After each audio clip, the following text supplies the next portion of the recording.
So was there another one and then this was an updated one? No, because I thought this should be Like talking. this says this is an update. So is there an old PSI? This is the old PSI that's in there. There isn't an updated one. She said the only update is this cover page. Reflected on the cover page. Right. So I don't know what that means. The only change reflected is the cover page. They didn't do it updated. Because I spoke with Miss Johnny and she said this is the same one from the last PSI. The old one is. Here's both of them. I guess I don't understand why we got. All right, quick pause here. This confusion isn't random. What you're hearing is a fight over a PSI, a pre-sentence investigation report. Judges rely heavily on this document to decide punishment. So when even the court is unsure which version applies, that's a big red flag, and it sets the tone for everything that follows. Two. I'm very confused. Well, this was Remind where she had pled when you refused to go along with it because she didn't accept responsibility for the crime. Uh-huh. And then we came back and she did accept responsibility, so we refled for the same. Okay. There was a different attorney involved on the first time and then I was appointed. Yeah, she pled in May of last year with full deferred with Tom Burbank. So nothing else was done as far as them talking to Miss Johnny about No. acceptance of responsibility. They I didn't. think Miss Johnny said they called and asked her for her updated address and that was it. Okay. So Miss Johnny, I'm going to ask. This is the moment the court zeroes in on one thing: accountability. Judges can forgive mistakes, but they absolutely cannot work with someone who won't clearly own what they did. Watch closely how carefully the judge frames this next question. Ask you again, and I know we probably went through this before. First of all, you're Kirsten Johnny. And Miss Johnny, I want to make sure, because in that previously you said you didn't do it, you were forced to do it because of your financial, you were forced to plea because of your financial situation, and that it wasn't fair. And so tell me what your position is now. I never really said I didn't do it. I said it was an accident. Okay. I still feel the same way a little bit. All right. I'm not even gonna say I do feel the same way. Now I understand, but you're not disagreeing that you didn't. I'm saying it was an accident. Somebody grabbing you by your foot. That's like somebody accidentally hit you in the back of your head. You're gonna have something that's normal. Well, right, because you were not complying with what they told you to do to get out of the car, correct? I was pulled over because I was in a high. I stay in the area. I was pulled over because. Hang on. Don't talk yourself out of this again. Because if you want to talk yourself out of it, we'll put. Here's the crossroads. The judge is drawing a hard legal line: accident versus responsibility. In criminal court, calling something an accident doesn't erase liability, especially if your actions led to the outcome. And right now, every word she says is pushing her closer to trial territory. Put it on the trial docket and we'll get it done in a few weeks and let a jury decide. I'm trying, look at me. I'm actually trying to help you right now. Okay? If you had complied and just done what he asked you to from the very beginning of that stop, none of this would have happened. Do you agree or disagree with that? Yeah. Yes, what? Yeah. No, do you agree? Listen to the question. Do you agree with that statement or do you disagree with that statement? I don't want to lie. You don't like it, do you? You don't think he should have done that? It's not that. I feel like we was pulled over for no reason. If you follow. It doesn't matter if you were pulled over for no. Listen to me. This is why we're hearing stuff all over in the news. It doesn't matter what you think. If a cop pulls you over, then you take the ticket for not wearing your seatbelt. This is all over not wearing your seatbelt. And here you are in felony court and you're still not taking responsibility for the fact that He said, hey, ma'am, do this. And you said, I don't think you should have pulled me over, so I'm going to do whatever I want to do. And I'm going to lodge my foot against the door, and I'm not going to get out. I'm going to make you drag me out of my car, and then I'm going to kick you because you shouldn't have pulled me over in the first place. When all you had to do was get your ticket, go to JP court, and try to fight it there legally. But here you are in felony court. That's not just a lecture, that's a warning.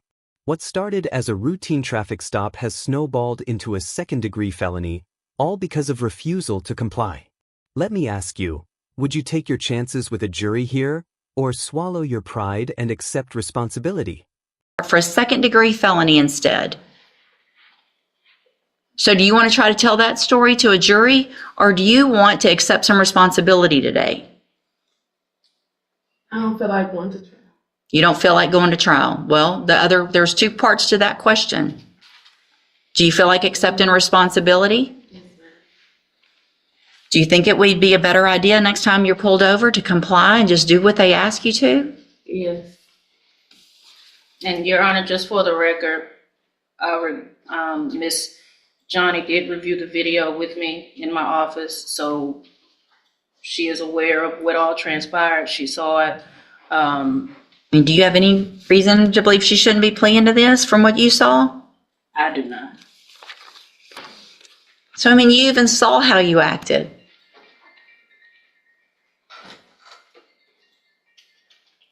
It's probably a good idea. All right.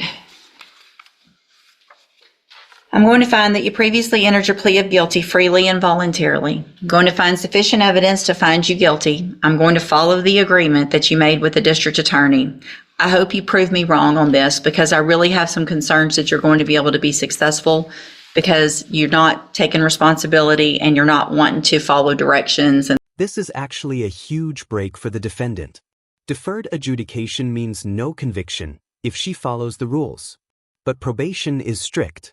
Miss one condition, and this deal evaporates instantly. The judge is basically saying, this is your last clean exit. And things like that. And you're about to have 4 years of having to follow directions on probation.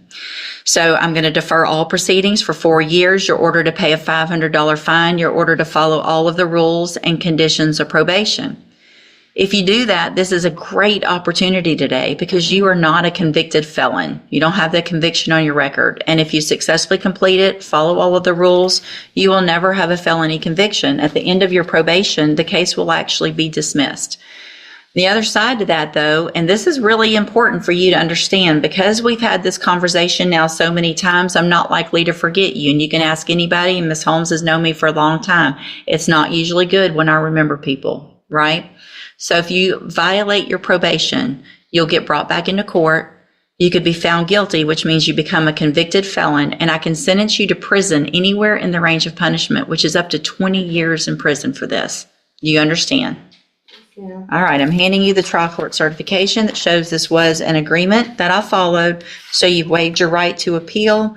You need to have a seat here in the courtroom. Probation will go over your paperwork as soon as they're ready. Okay, and you said that I'm not considered a conviction felon, but I was told that even though you say that, it's still going to be on my record. So the arrest is on your record. The arrest will always be on your record. But so if you're asked a question on filling out an application for a job or something, if it says, have you been convicted of a felony? The answer is no. But if it says, have you ever been charged with a felony or are you on probation for a felony? You are going to have to say yes to that. But the conviction part is still better than nothing, not having that conviction, right? Yes. Okay, have a seat in the courtroom. Watch for probation to call you up. Well, I'm just going to go back to Gonzalez for a minute. When did she actually get picked up, I wonder? Thursday. Hey, this is to quash a warrant, right? That's a Correct. and that is what Ms. Gonzalez is asking, right? Well, she just got put on the calendar for that purpose. It's been served, so It's been served. like I said, so Ms. Gonzalez is asking that the warrant be quashed or it should be PR'd. Right. Okay, I just want to make sure I understand what we're being asked here. Well, and I want to make sure I don't stand. Shadowing the city's position. I think the city's position is likely, Warrants been served, issues, conditions of release, but she has some discharge. That's how. I think the city's position is probably the court's position. But I want to see if we can get hold of Ms. Gonzalez, Ms. St. Marie. It's just her office number and all those things. All right, so we got to put Ms. Gonzalez on next week. Ms. Gonzalez, can you hear me? Yes. Yeah, I'm not sure if your attorney has been notified or not. I know you left a message. Well, Mr. Fleck, right now, how many times have we issued warrants on this? 3 times? Quite a lot, Your Honor. Yeah. I don't have my file here, but I feel while we also tried not to issue warrants, thinking, well, she's just around the corner. She'll be here next week or 2 weeks, and we just sent her a note. And I think whatever the warrant amount is. 1, 2, 3, 4 warrants in 2024 and then this is number 5. So Ms. Gonzalez, we're not going to change the bail right now, but we are going to put you back on the calendar for next week. A week from today is the 10th. You think you're going to be able to? Yes. For a moment. Anytime I've been in court and gotten any dates, I've always been there. They don't show up at our house for whatever reason. Anyone that's ever been sent to the house, I've not received, but I've always been there. I just got a new phone this last week, which I don't even know the number on it. I was supposed to send it to my lawyer on Friday. Well, I think you misunderstood the way I said it. We don't send warrants over to the house. I'm saying that you're about 2 or 3 blocks away from court and I can't seem to get you here. So we're going to keep the warrant amount where it is right now. And we're going to put you back on for next week and let Ms. St. Marie know that you're in custody and you're on court for next week at 1:30. And I'll go back to my first question. Do you think you're going to be able to post that bail? I cannot post that bail. And right now, the main reason is the old guy that I take care of, he's already been home the last 4 days alone. And I've tried to get people to check on him, but I don't know if anyone has even managed to. But he has the first bail right now, but this last week, his card got compromised. He thought he would try some online casino thing and he did Bitcoin.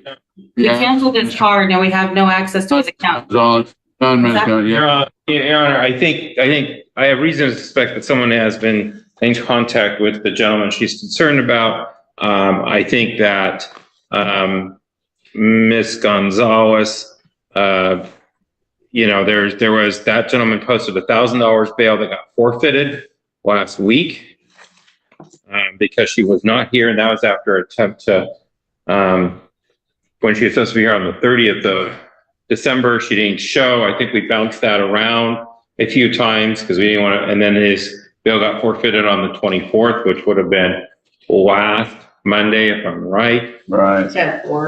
And so I think that we can just keep her on next week and we can talk about why the bail isn't what I think it should be next week. Do you think it should be higher? I jeopardized the place I live too because I work off my rent.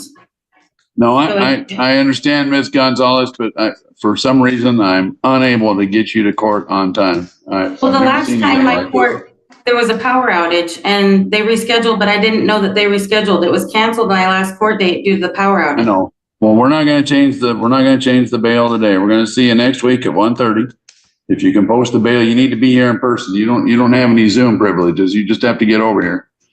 Could you look for the bail or something? Because I could lose the place I live if I can't get out to take care of him. Well, I honestly, that is not my responsibility. And just like that, the courtroom pivots to a completely different case. But notice the pattern.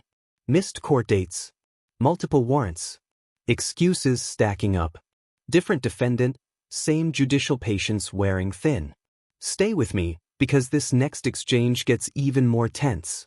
My responsibility is to get you to court on time, and that has proven to be trying to part the Red Sea. We'll see you next week. We'll try to see you next week at 1:30 in custody or out, but you got to be here in person.